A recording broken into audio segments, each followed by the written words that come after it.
Hi friends, இன்றைக்கி வாங்க நம்ம வீட்டில் பூண்டு குழம்பு எப்படி வைக்கலான்னு பார்க்கலாம். பூண்டு குழம்பு வச்சு சாப்பிட்டிங்கன்னா சளி பிடிச்சிருந்தா கூட சரியாக போயிடுங்க.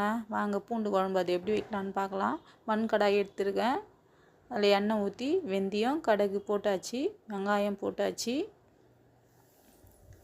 கறிவேப்பிலை போட்டு நல்லா வதக்குங்க. அதுக்கப்புறமா பூண்டு போடுங்க.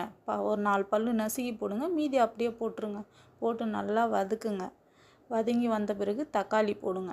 தக்காளி போட்டு தேவையான அளவு உப்பு போட்டுக்குங்க. போட்டு நல்லா வதக்குங்க.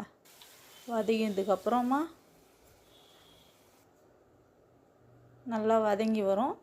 அந்த சமயத்தில் மிளகாத்தூள், வீட்டில் அரைச்ச மிளகாத்தூள் தாங்க, நான் 2 ஸ்பூன் போட்டிருக்கேன். நீங்கள் காரத்துக்கு ஏற்ற மாதிரி போட்டுக்குங்க. தண்ணி ஊற்றியாச்சு, நல்லா கொச்சி வரட்டுங்க. கொச்சி வந்த பிறகு புளி கரைச்சல் கொஞ்சம் சேர்த்துக்குங்க. புளி கரைச்சல் சேர்த்த பிறகு நான் ஒரு பொடி ஒன்று கலக்கி ஊற்றுவேங்க.